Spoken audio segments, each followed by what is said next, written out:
아침에 나로 주의 인자한 말씀을 듣게 하소서.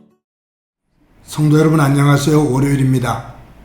오늘도 하나님의 사랑이 여러분들의 삶의 자리에 가득하기를 간절히 소망합니다. 말씀 한 곳 봅니다. 창세기 16장 7절부터 16절까지의 말씀을 봉독해 드립니다. 여호와의 사자가 광야의 샘물 곁 곧 술길 샘 곁에서 그를 만나 이르되 사라의 여종 하가라, 내가 어디서 왔으며 어디로 가느냐? 그가 이르되 나는 내 여주인 사레를 피하여 도망하나이다. 여호와의 사자가 그에게 이르되 내 여주인에게로 돌아가서 그 수하에 복종하라. 여호와의 사자가 또 그에게 이르되 내가 내 씨를 크게 번성하여 그 수가 많아 셀 수 없게 하리라. 여호와의 사자가 또 그에게 이르되 내가 임신하였은즉 아들을 낳으리니 그 이름을 이스마엘이라 하라. 이는 여호와께서 내 고통을 들으셨음이니라. 그가 사람 중에 들나귀 같이 되리니 그의 손이 모든 사람을 치겠고 모든 사람의 손이 그를 칠지며 그가 모든 형제와 대항해서 살리라 하니라. 하갈이 자기에게 이르신 여호와의 이름을 나를 살피시는 하나님이라 하였으니 이는 내가 어떻게 여기서 나를 살피시는 하나님을 배웠는고 함이라. 이러므로 그 샘을 브엘라헤로이라 불렀으며 그것은 가데스와 베레 사이에 있더라. 하갈이 아브라함의 아들을 낳음에 아브라함이 하갈이 낳은 그 아들을 이름하여 이스마엘이라 하였더라. 하갈이 아브라함에게서 이스마엘을 낳았을 때는 아브라함이 86세였더라. 아멘. 우리는 아브라함을 믿음의 조상이라고 그렇게 말을 합니다. 그에게서부터 믿음의 역사가 다시 시작되었기에 믿음의 조상이라는 그러한 이름을 붙여도 아무 이상이 없습니다. 당연한 것입니다. 그런데 한 가지 문제는 우리가 이 믿음의 조상 아브라함을 완전한 사람으로 자꾸 생각을 해요. 그래서 이 아브라함에 대한 삶을 이야기하면서 그의 실수 또 그의 허점을 말하면 뭔가 불경건한 듯한 그러한 생각을 할 때가 있습니다. 아닙니다. 성경을 정직하게 보면 아브라함은 곳곳에서 실수를 합니다. 그리고 그의 어떤 심성과 또 그리고 그의 믿음에 있어서 실수를 하죠.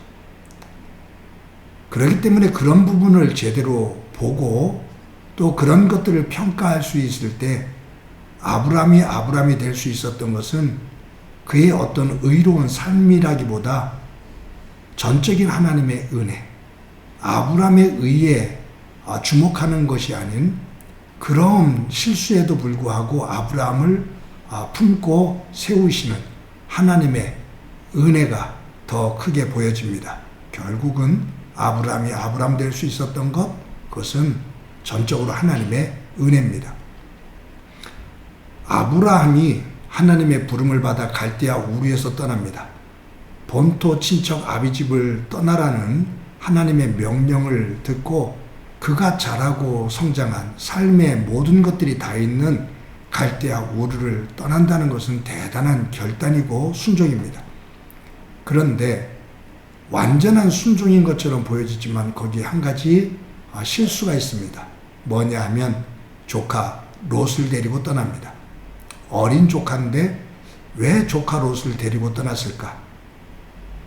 아비까지도 부모까지도 모두 다 내어놓고 떠나라고 그랬는데 왜 그렇게 하면서 조카 롯은 데려갔을까?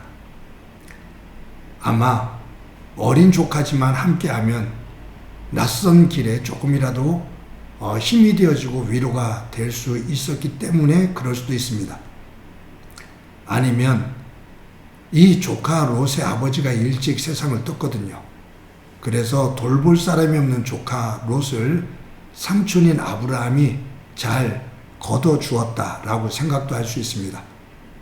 그러나 아무튼 모든 것들을 다 내려놓고 떠나라 했을 때 아브라함이 조카 롯을 데리고 떠나는 한 부분의 불순종, 한 부분의 실수, 그러한 심성의 약함, 이런 것들이 있거든요. 그런데 이것이 아브라함의 생에 덫이 됩니다. 끊임없이 이 롯으로 인해서 어려움을 겪게 됩니다. 결국 이 롯의 후손인 모압과 암몬 자손들이 훗날에도 끝까지 이스라엘의 가시가 됩니다. 조그만 불순종의 그 결과지요. 여러분, 오늘 본문에서도 아브라함이 하나님의 말씀을 듣고 인간적인 생각을 가지고 하나님의 그 뜻에서 벗어나 자기가 인위적으로 결정을 하고 그 결정의 결과가 또 큰 아픔으로 남는 것을 보게 됩니다. 하나님께서 아브라함에게 하늘의 별처럼 많은 자손을 주겠다고 약속을 하셨거든요. 사라를 통해서 아들을 주시겠다고 약속을 하셨거든요.